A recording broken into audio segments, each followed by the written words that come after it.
Selamlar trader ve trader adayları ya da konuyla ilgisi hiç olmayanlar. Hepinize selamlar, ben Ceyhun. Umarım gününüz muhteşem geçiyordur.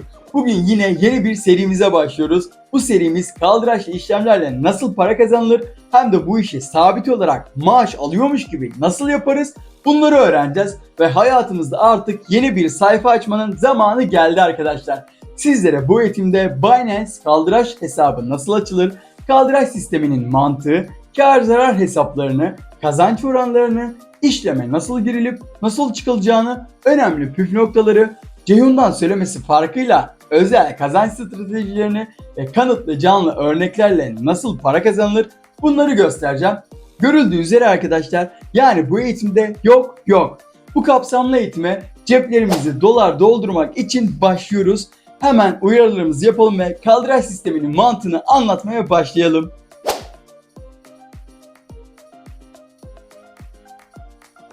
Diyelim ki arkadaşlar bizim cebimizde 100 dolar bir paramız olsun. Neden 100 dolar? 100 dolar iyi kötü bu piyasayla uğraşan herkeste olması gereken ya da hani ne bileyim en azından sağdan soldan bulabileceği bir miktar olduğu için 100 dolarımız olsun. Tabi bu riskli ortamda sabit gelir elde etmek istiyorsak, sanki her ay bir maaş alıyormuş gibi davranacaksak tabii ki de riski minimuma indirmemiz gerekiyor. Ben VIP grubumda her gün kendim girdiğim 2-3 işlemi paylaşıyorum. Ve istediğim aslında şu: bir işlemde sadece %10 kar gördüğümde çıkmak.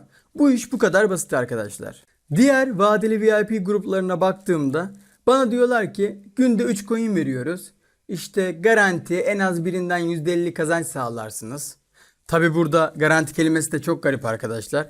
Yani demek istiyor ki arkana bakmadan kaç.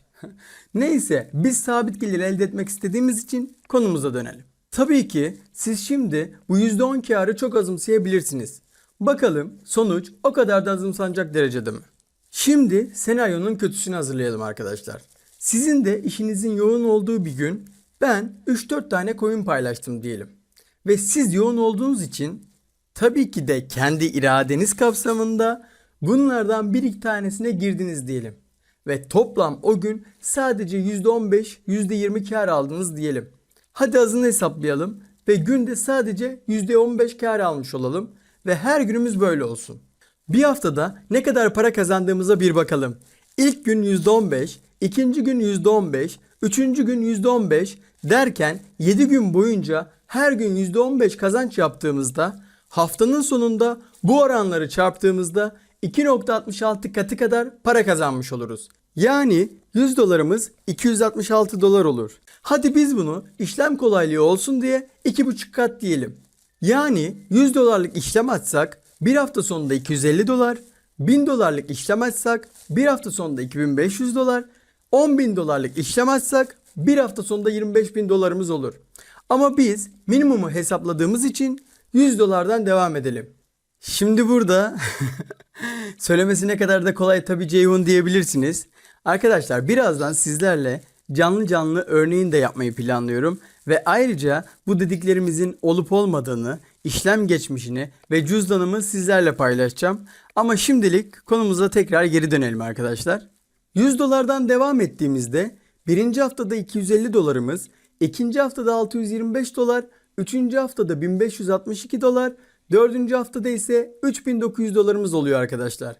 Yani arkadaşlar gördüğünüz üzere bir ayın sonunda 100 dolarımızı doğru işlemlerle hem de sadece günlük %15 kar oranıyla paramızı yaklaşık 40 katına çıkardık. Şu anda belki de öyle şey olur mu diye düşünüyor olabilirsiniz. Ya da madem böyle ben bunu kendi başıma spot işlemde de yapabilirim diye düşünüyor da olabilirsiniz. Sanırım şu anda birkaç kişinin beynini de okudum. Meraklanmayın arkadaşlar. Birazdan gerçek verileri paylaşacağım. Şimdi arkadaşlar ben aynı zamanda yatırım danışmanlığı yaptığım için sadece kripto paralarla değil, değerli maden, konut, gayrimenkul, altın gibi verilere de yatırım yapmak isteyen insanlara hizmet vermekteyim. Yani biz buna geleneksel yatırım kaynakları da diyebiliriz. Peki burada size bir soru sormak istiyorum. Sizce bir vatandaş yatırım amaçlı altın aldığında sadece 2 katına çıkması için onu kaç ay beklemeli? Ya da diyelim ki yeni bir iş açacaksınız ve ortalama bu işi kurabilmek için 1 milyon TL para harcadınız. Hadi 1 milyon TL'niz de var diyelim arkadaşlar. Sizce bu yatırdığınız parayı kaç yılda geri alacaksınız? Yani demek istiyorum ki sadece maliyeti kaç yılda geri çıkartırsınız? Hadi kârı geçtim artık. Bunu bir düşünün. Şimdiye kadar hesaplarımızın hepsini minimumda hesapladık ama işleri yine de daha zora sokalım ve diyelim ki işler tamamen tersine gitti arkadaşlar. Ya da ben tamamen yalancı biriyim. Bunların hepsini uydurdum diyelim ve sadece ayda 2 katı para kazanabilirsiniz desem bile az önceki yatırım kaynaklarına göre mantıklı mı değil mi? Bunun kararını siz verin arkadaşlar. Şimdi size grubumuza 4 gün önce katılan bir arkadaşın hesap geçmişini göstereceğim. Bakalım arkadaşımız 4 günde neler yapmış. Burada gruptan bir arkadaşın hesabını göstermenin daha doğru olabileceğini düşündüm. Çünkü arkadaşımız zamanında alıp satabilmiş mi, işlemlere yetişebilmiş mi diye görmek yeni gelecek arkadaşların belki kafasındaki bazı soruları kaldırabilir. Arkadaşımız da sağ olsun tereddüt etmeden göstermeme izin verdiği için ona da buradan çok teşekkür ediyorum.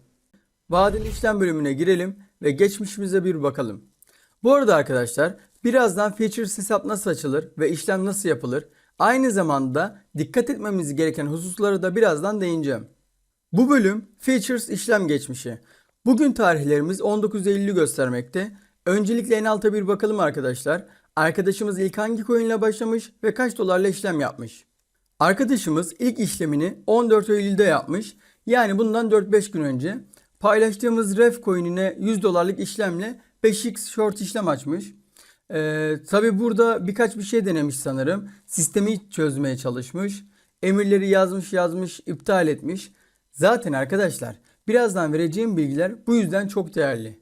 Neyse, ardından bir işlemde 116 dolar yapıp geri çıkmış. Sonra Spell coin'ine girmiş. Tekrar 5x short işlem açmış. Yaklaşık yarım saat sonra 131 dolar yapıp geri çıkmış. Neyse arkadaşlar buraları artık hızlı geçeyim ama kontrol etmek isteyen arkadaşlar olursa videoyu yavaşlatıp etsinler. Bu arkadaşımız verdiğimiz formül çerçevesinde devam ederek şu anki bakiyesi 301 dolar olmuş. Daha 5 günde ilk başlayan biri için bence güzel. Ama burada ayıp etmiş arkadaşlar. Bizim kurgumuza göre haftada 2,5 kat yapması gerekiyordu. Bu arkadaşımız 5 günde hiç içeriye ekstra bir para eklemeden 3 kat yapmış. Yani burada bu arkadaşı şiddetle kınıyorum arkadaşlar. Çünkü hedefimiz haftada 2,5 kattı. Arkadaşımızın canı sağ olsun, ne yapalım. Neyse, bu işin şakası arkadaşlar. Videonun burasına kadar gelen arkadaşlara soruyorum. Sizce biz bu sabit geliri yapabilir miyiz? Hani zaten yaptık da ben yine de formalite icabı sorayım istedim. Şimdi arkadaşlar işin biraz tekniğine inerek Features yani vadeli hesap nasıl açılır ve nasıl işlem yapılır size bunu göstereyim. Bu arada merak etmeyin arkadaşlar, herkesin anlayabileceği bir dilden anlatacağım. Çok basit bir dille birlikte canlı anlık işlem de açarız. Şimdi zaten ne kadar kolay olduğunu göreceksiniz. Ama öncelikle burada size birkaç uyarı yapmak isterim arkadaşlar. Bu videoda ve gruplarda söylediklerimin hiçbiri yatırım tavsiyesi değildir. Bütün yatırımlarınızı siz kendi özgür ve hür iradenizle yapmanız gerektiğini hatırlatmak isterim. Bu konuyla ilgili hiçbir sorumluluk kabul etmiyorum. Bilginiz olsun. Şimdi arkadaşlar burası gördüğünüz üzere Binance'in ana sayfası. Buraya aşina olduğunuzu düşünüyorum. Şimdilik yapmamız gereken şey öncelikle Binance hesabımızı İngilizceye çevirmek.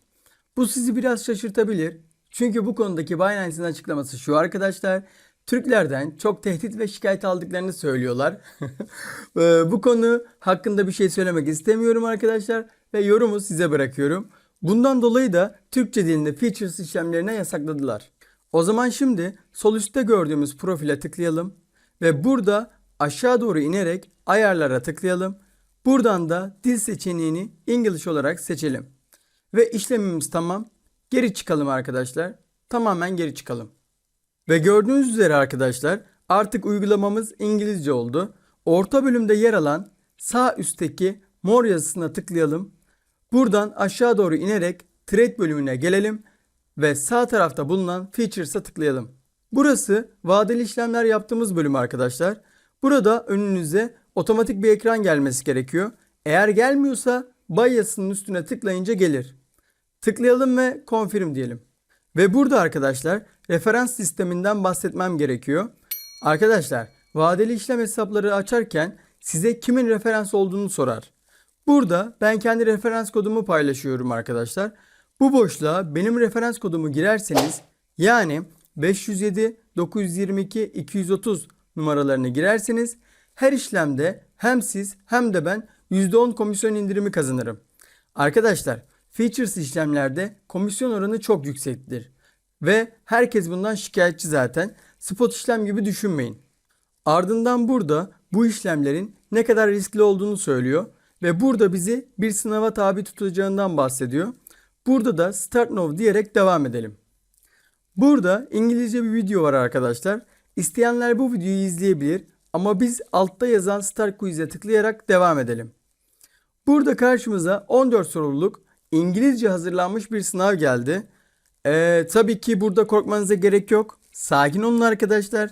Zaten yanlış şıkkı işaretlesiniz bile sizi hemen doğrusuna yönlendirecektir. Şimdi dilerseniz birlikte başlayalım. Zaten seçmem gerektiği şıkkı ilk başta söylüyor. Ortadaki seçeneğe tıklıyorum. Doğru bildik, evet, görüyorsunuz. Mesela arkadaşlar burada yanlış seçeneği seçelim. Ben yine ortadakine basacağım. Ve görüyoruz ki en alttaki şık doğru olanmış. Yapacak bir şey yok. O zaman onu seçelim.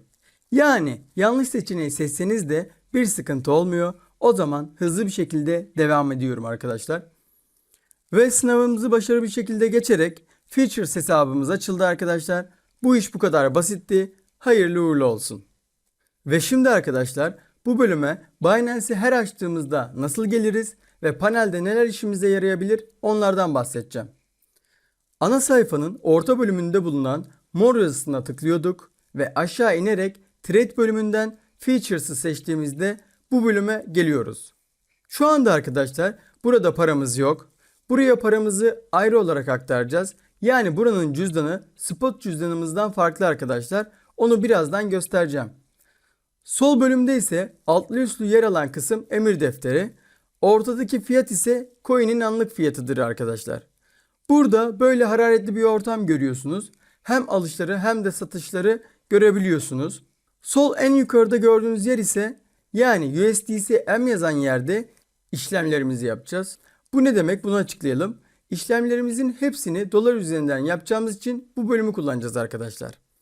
Eğer ki elinizde dolar yok, yüklü miktarda BTC, Ethereum ya da diğer coinleriniz varsa ve bu coinlerle coin almak istiyorsanız yukarıda gördüğünüz Coin M bölümünü kullanmamız gerekiyordu. Buranın anlaşıldığını düşünerek devam ediyorum. Tekrar sol üst bölüme baktığımızda şu anda People USDT Perpetual Coin'inin işlem panelinde olduğumuzu görüyoruz. Coin isminin yanındaki sembole tıklayarak işlem yapmak istediğim başka bir coin'i arayıp buradan seçebiliriz. O da şu şekilde arkadaşlar.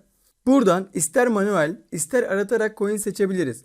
Aşağı doğru indiğimizde diğer coinleri görüyoruz. Fark ettiyseniz bu coinlerin hepsinin altında Perpetual yazar. Bu vadeli işlem coin'i demektir. Burada bir parantez açmak gerekirse bu gördüğünüz coinleri spot işlemdeki coinlerle karıştırmayın arkadaşlar. Bu bölümün alıcılarıyla satıcıları spottaki People coin'inden farklıdır. İsimler aynı olabilir ama fiyattaki değişikliğe sık sık rastlayabilirsiniz. Burada da sistem alıcıya satarsınız, satandan alırsınız şeklinde devam eder. Sol üstte coin'imizin isminin altında yer alan Cross ve Isolate bölümüne bir göz atalım. Arkadaşlar ben genelde Isolate kısmını seçerek işlem yapmaktayım. Peki nedir bu Cross? Basit bir dille anlatalım. Arkadaşlar Cross işlemi çapraz cüzdan olarak düşünün. Yani diyelim ki sizin bu vadeli işlem cüzdanınızda 100 dolar paranız var ve bunun 50 dolarıyla işlem yapmak istiyorsunuz. Ve işleme girdiniz. Belli bir süre sonra işler tersine gitti ve zarardasınız. Cross işlemle girdiğiniz zaman cüzdanda kalan diğer 50 doları da kullanmaya başlar arkadaşlar. Ama Isolate'i seçerek işleme girerseniz böyle bir durumla karşılaşmazsınız. Tamamen tercih meselesi. Ben dediğim gibi Isolate'i seçerek işlemlerime giriyorum. Yanındaki bölümde ise kaldıraç oranımızı seçiyoruz. Burada 1x'ten 25x'e kadar seçim yapıyoruz arkadaşlar. Ben kesinlikle yeni başlayan arkadaşlara 5x ve daha altı kaldıraç oranlarını seçmesini öneririm. Vadeli işlem hesabınızı açalı 60 günü geçtiyse eğer daha yüksek kaldıraç oranlarınız açılacaktır. Şimdi burada bir parantez açarak kaldıraç oranlarının yaklaşık likit olma, yani paranızın tamamını kaybetme limitlerine bir bakalım. Burada sizlere 2x, 5x, 10x ve 20x kaldıraç oranlarından örnekler vereceğim arkadaşlar. Bu piyasada long işlemde fiyat yukarı çıktığında para kazanırsınız. Short işlemde ise fiyat aşağı düştüğünde para kazanırsınız.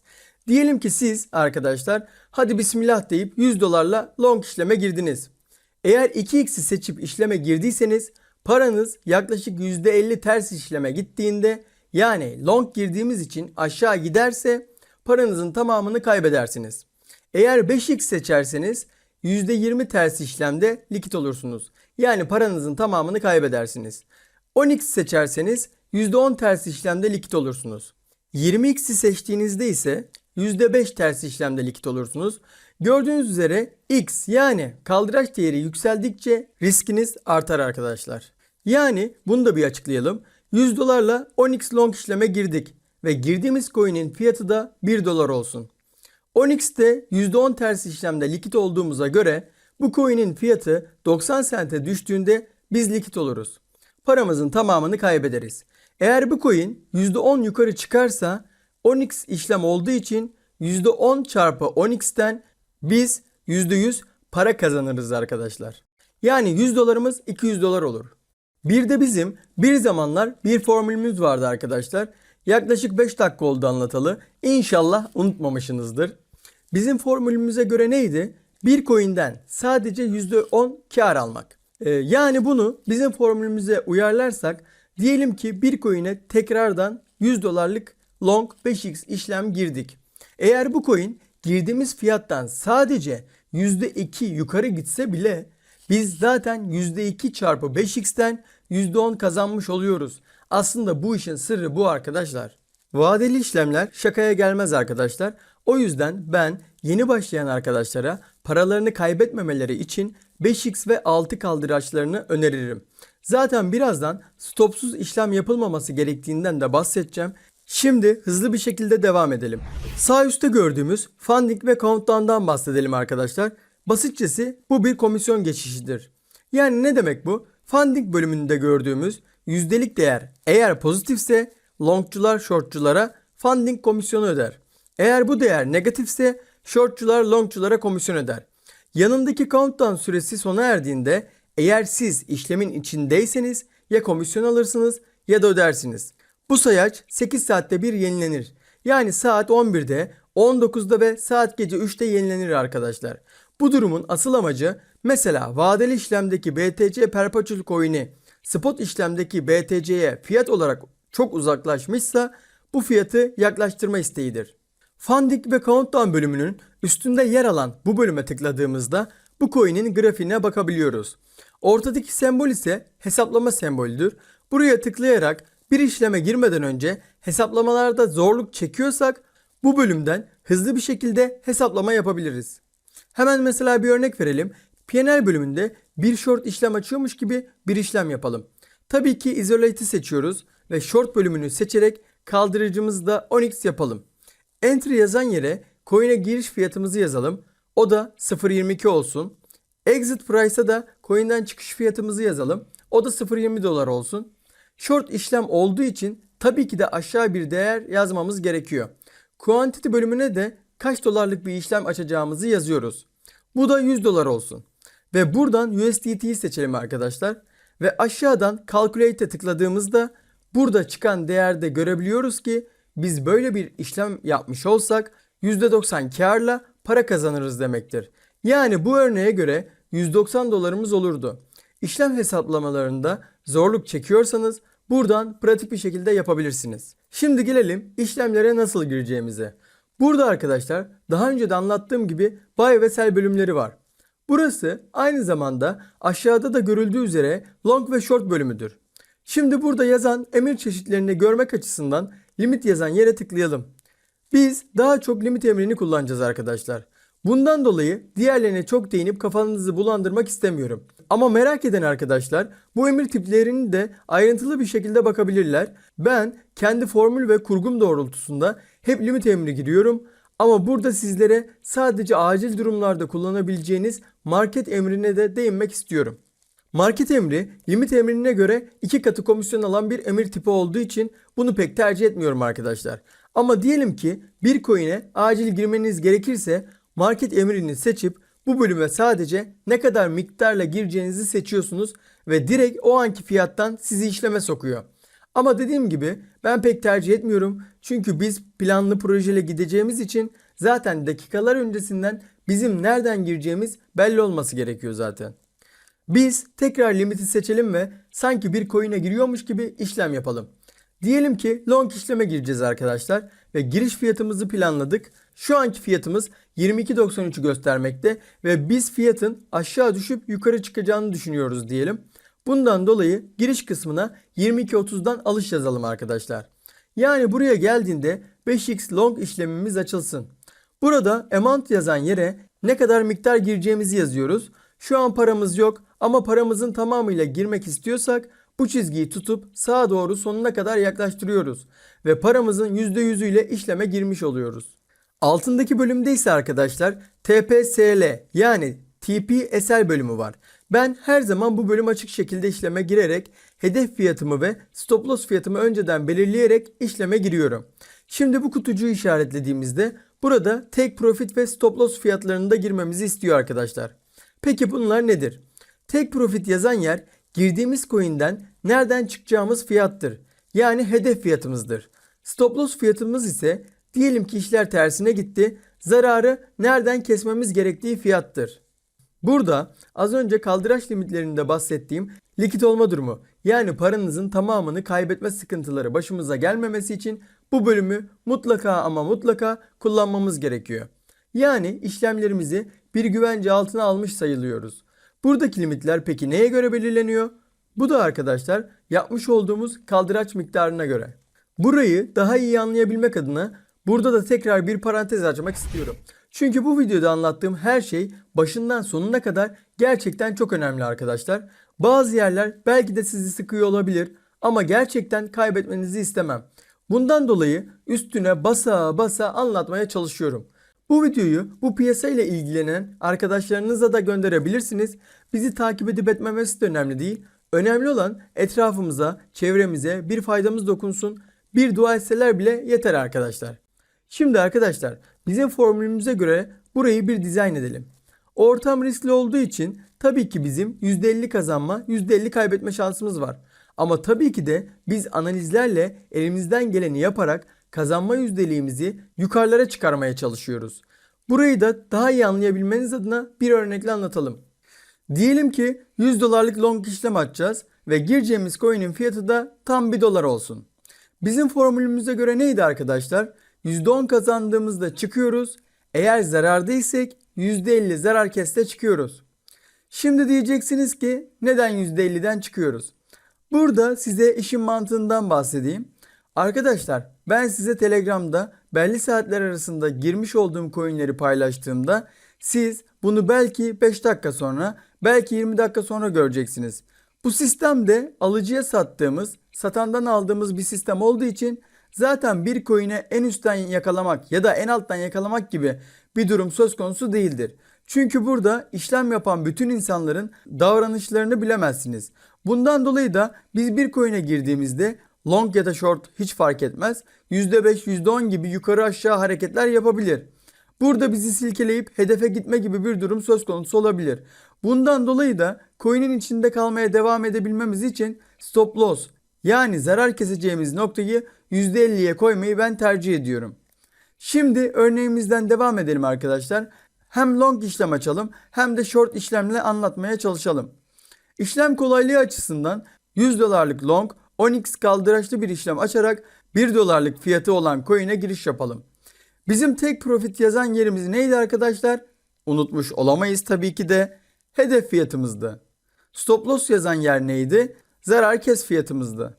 Peki sizce 1 dolardayken giriş yaptığımız paramız kaç dolara giderse biz %10 kar almış oluruz? Tabi burada bazı arkadaşlarımız hemen çalışkan bir öğrenci edasıyla 1.10 sente gittiğinde diyecek. Ama bu arkadaşlar yanılıyor. Çünkü biz zaten 10x işlem açtığımız için coin fiyatı sadece %1 yukarı gitse bile Yani 1.01 sente gitse bile biz %1 çarpı 10x'ten zaten %10 kazanıyoruz arkadaşlar. Vadeli işlemlerin de güzelliği burada zaten. Bu kadar basit yani. Eğer 1.10 sente gitse zaten biz %10 çarpı 10x'ten %100 para kazanmış olacaktık. Yani 100 dolarımız direkt 200 dolar olurdu. Neyse arkadaşlar, şu anda sakin olalım ve devam edelim. Take profit yani hedef fiyatımızı oluşturduk. Şimdi gelelim stop loss fiyatımıza. Burada da zararımızı %50'den keseceğimiz için 10x işlemde sizce yüzde kaç terse gitme payımız var? Bunu da hemen hesaplayalım. Yani %5 ters pozisyonda işlem kapatacağız demektir. Bu da 1 dolarla giriş yaptığımız long işlemde en fazla 0.95 sente kadar düşebilir demektir. Şimdi de short işlemde aynı oranlarla örnek verelim. Tabii ki arkadaşlar, short'ta girdiğimiz değerden aşağı inerse para kazanıyorduk. Bu da demek oluyor ki yine %10 para kazanmamız için %10 bölü 10x dediğimizde %1. Yani bu da fiyat 1 dolardan 0.99 sente indiğinde bile biz %10 para kazanıyoruz demektir. Short işlemde bu bizim take profit yani hedef fiyatımız olacak. Hızlıca short işlemdeki stop loss fiyatımıza da bir bakalım. Neydi? %50 bölü 10x eşittir %5. Yukarı giderse zararımızı kesmemiz gerekir. Bu da 1 dolardan %5 yukarısı 1.05 sent yapar arkadaşlar. Daha iyi pekiştirelim diye hızlıca bir örnek daha verelim arkadaşlar. Burada da 5x işlem açalım. Hemen diğer oranlar sabit kalsın ve hızlıca hesaplarımızı yapalım. Önce yine long pozisyon açalım. %10 kar alabilmek için ne yapmamız gerekiyor? Tabii ki de %10 bölü 5 eşittir %2 arkadaşlar. Yani girdiğimiz fiyat 1 dolardan 1.02 sente çıktığında biz %10 para kazanmış oluyoruz. Burada stop loss'umuz ne olur peki? %50'ye koyacağımız için %50 bölü 5'ten o da %10 olur. Yani bu da demek oluyor ki stop loss'umuzu 0.90 sente koymamız yeterli. Görüyorsunuz ki arkadaşlar, kaldıracımızı 10x'ten 5x'e düşürünce riskimiz nasıl da daha da düşüyor. Aynısını hızlıca short pozisyonumuzda da açalım. %10 kazanç için fiyatın %2'lik bir değer değiştirmesi yetiyordu. Bu da short pozisyon olduğu için aşağı gitmesi gerekiyor. Yani 1 dolarlık fiyatımız 0.98 sente indiğinde biz %10 para kazanmış oluyoruz. Peki biz bu pozisyonumuzda stopumuzu nereye koyacağız? Short işlemin tersi olan yukarıya, yani o da 5x işlemde neydi? %10 ters yön. O da 1 dolarlık fiyatta 1.10 sent eder. Buraya geldiğinde pozisyonumuzun kapanması için emir vermiş oluruz. İnşallah anlatabilmişimdir arkadaşlar. Zaten zor bir şey yok. Pratik yapa yapa daha da gelişecek her şey. Dilerseniz birlikte bir işlem yapalım ve canlı canlı örneklerle de anlatalım. Çünkü bu ayrıntıları gerçekten çok iyi anlamanızı istiyorum. Arkadaşlar, bu arada aramızda kalsın. Tabii ki bunların hepsini yapabilmemiz için ne gerekiyor? Hesabımızda para olması gerekiyor. Spot hesabımızdan vadeli cüzdanımıza nasıl para çekebiliriz? Bunu anlatayım. Bunun için en başa gelelim. Ana sayfamızdan yola çıkalım. Yani daha anlaşılabilir olsun. Arkadaşlar, ya en alt bölümde bulunan sütundan Features panelimize direkt gidebiliriz. Tabii ki uzun yoldan da gidilebilir. Neydi uzun yolumuz? Orta sağ üst bölümden mor yazısına tıklıyorduk. Oradan aşağı inip Trade bölümüne geliyoruz. Ve buradan Features'ı seçiyoruz. Ve panelimize geliyoruz. Burada bakiyemizi görüntülediğimiz yerin yanında sağlı sollu ok işaretini görüyoruz arkadaşlar. Şimdi bu sembole tıklayalım. Bakiyemiz 9.11 dolar gördüğünüz üzere. Transfer bölümü açılıyor. Buradan spot cüzdanımızdaki bakiyeden çekeceğimiz için ilk satırda yani From bölümünde spotun seçili olduğuna dikkat ediyoruz. To bölümünde ise vadeli hesabımız olan USDC and Features seçmemiz gerekiyor. Ve altta da dolar göndereceğimiz için USDT seçip ne kadar bir bakiye yükleme yapacağımızı giriyoruz. Transfer için size iki basit yol göstereceğim. Onun için bakiyemizin yarısını aktaralım. Available bölümünde ne kadar bir bakiyemiz olduğu belli. Şu an 53 dolarımız gözüküyor. Ben buradan 25 dolarını aktarıyorum. Diğer yoldan da 25 dolar aktarım yapacağım. Gördüğünüz üzere hesabımız 34 dolar oldu. 9 dolar önceden vardı zaten. Şimdi ikinci yolumuz olan bölüme gidelim. Sağ altta görmüş olduğunuz üzere Wallet bölümü var. Bu bölüm spot cüzdanımız oluyor. Buraya bir tıklayalım. Cüzdanımız açıldı. Burada sağ üstte yer alan transfer yazısına tıklıyoruz. Bu bölümde aynı işlemleri yapıyoruz. Hızlıca yapalım arkadaşlar.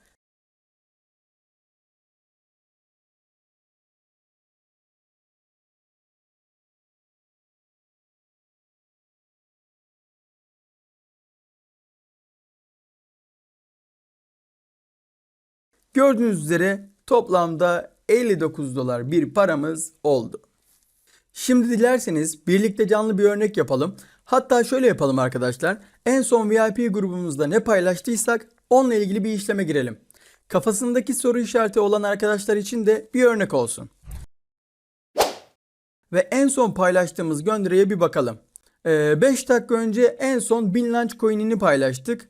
Ve gördüğünüz üzere arkadaşlar zaten neredeyse bütün ayrıntıları da paylaşmışız. Artık zaten bilmediğiniz şey pek yok. İlk başta görseydiniz size belki bu gönderi çok karışık gelebilirdi ama şimdi artık birçok şeyi biliyorsunuz. Bu arada isterseniz videoyu durdurup inceleme yapabilirsiniz. Ben şimdi canlı kaçırmamak için bir an önce işleme geçmem lazım. Giriş fiyatımızı, take profitimizi ve stop loss'umuzu da göndermişiz. Ben daha ne yapayım arkadaşlar? Sizin yapmanız gereken şey ne? 2 tık. Bu kadar. Arkadaşlar hemen panelimizi açalım ve hızlı bir şekilde yaklaşık verilen değerlerimizi girelim. Coin'imizin adını bulalım ve isolate'imizi ve kaldıraç miktarımızı seçelim.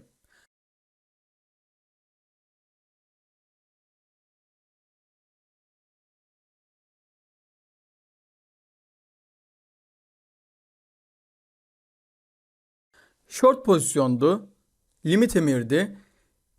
Giriş fiyatımız, hedef fiyatımız ve zarar kes fiyatlarımızı da girelim.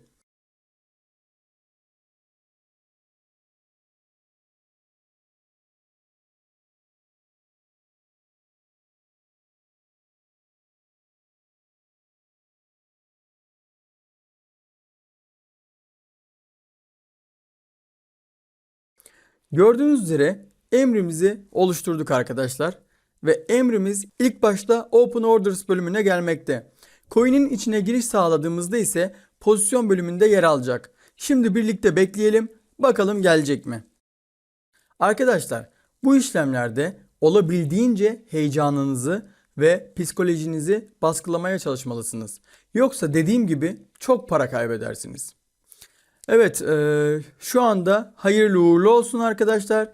Girişimiz başarılı bir şekilde gerçekleşti. Gördüğünüz üzere Open Orders'ta 2 açık pozisyonumuz oldu. Bunlar bizim az önce girmiş olduğumuz Take Profit ve Stop Loss fiyatlarımız. Fiyat buralara geldiğinde ikisinden biri gerçekleşecektir. Short pozisyonu açtığımız için tabii ki de bunlar buy olarak gözüküyor. Şimdi size Position bölümündeki bazı ayrıntıları da anlatmak isterim. Sağ tarafta gördüğünüz ROE bölümü şu anda girdiğiniz fiyattan sonra ne kadar kârda ya da zararda olduğumuzu göstermekte. Biz şu anda %2 kârdayız. Amacımız neydi? Burası %10 olunca çıkmaktı. Onun altında görülen risk kısmı ise şu anda lig olmak için ne kadar bir tehlikedeyiz bize ortalama bir yüzdelik sunuyor. Burası genelde %80'in üstünde olduğunda sıkıntıdayız demektir. En solda görülen P&L kısmı ise dolar cinsinden toplamda kaç dolar kârda ya da zararda olduğumuzu göstermektedir. Şu anda 4 dolara yakın kârdayız arkadaşlar. Ortadaki marjin yazan yer ise bizim giriş yaptığımız dolar miktarıdır. Biz burada 211 dolarlık işlem açtık. Peki diyelim ki içeriye daha çok para sokmak istiyoruz. Yanında bulunan artı sembolüne tıklayıp et deyip içeriye para sokabilirsiniz. Diyelim ki terste kaldınız arkadaşlar ve maliyet çekmek istiyorsunuz. Buraya ekstra para ekleyebilirsiniz.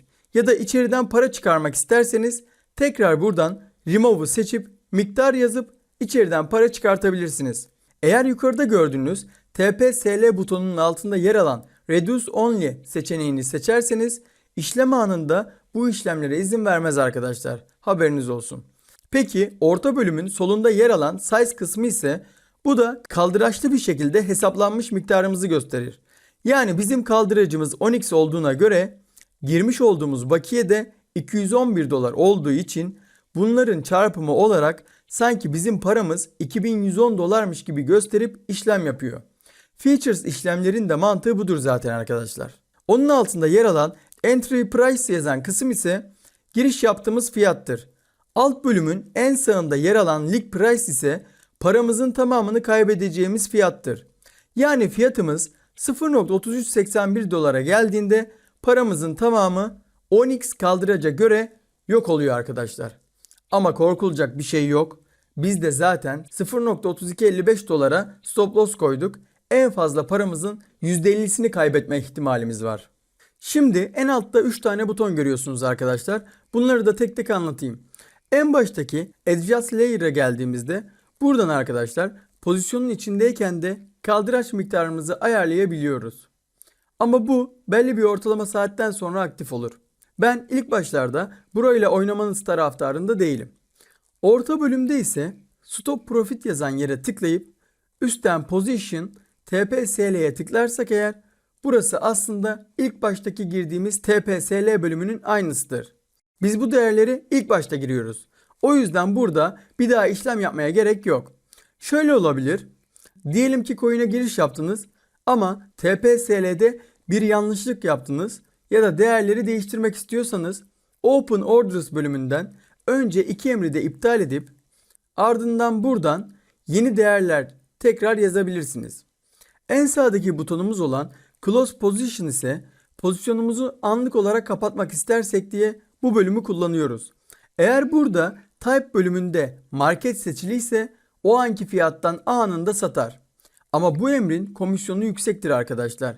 Ya da isterseniz Type bölümünden limiti seçip nereden çıkmak istediğiniz değeri de girebilirsiniz. Ve fiyat oraya geldiğinde çıkış yaparsınız. Biz bunları anlatırken arkadaşlar zaten şu anda %15'e yakın kar etmişiz. Allah bereket versin. Şimdi bu deneme amaçlı olduğu için ve sizin de fazla zamanınızı almamak için pozisyonumu sonlandıracağım. İlk önce gidiyorum ve Open Orders bölümündeki emirlerimi kapatıyorum. Ve ardından Close Position'a girip limiti seçip nereden çıkmak istediğim değeri yazıyorum. Nereden çıkalım? Şimdilik gösterme amaçlı olduğu için 0,3045 dolardan çıkış yapalım. Arkadaşlar hedefimiz %10'du ama sizin şansınıza yanlışlıkla 5 dakikada %20 para kazandık. Şu anki bakiyemiz 253 dolar oldu. Yani 5 dakikada 42 dolar para kazanmış olduk. Birçok şeyi birlikte örneklerle de pekiştirdiğimizi düşünüyorum. Bir eğitimin daha sonuna geldik arkadaşlar. Umarım sizler için bu eğitimde faydalı olabilmişimdir. Kendinize ve bana zaman ayırdığınız için teşekkür ederim. Bu serimizin devamına kartlardan ulaşabilirsiniz. Aynı zamanda en çok kazandıran ve sabit gelir elde edebildiğimiz traderlar gruplarımıza katıl butonu üzerinden göz atabilirsiniz. Açıklama bölümünde ise diğer teknik analiz videolarımıza ulaşabilir, günlük haber ve analizleri paylaştığımız ücretsiz Telegram kanalımıza üye olabilirsiniz. Unutmayın arkadaşlar, tabii ki bizimle olmadan da kazanabilirsiniz. Ama bizimleyseniz zaten kazanıyorsunuz demektir. Herkesin bol kazançları olsun. Ceyhun daha söylemesi. Hoşçakalın arkadaşlar.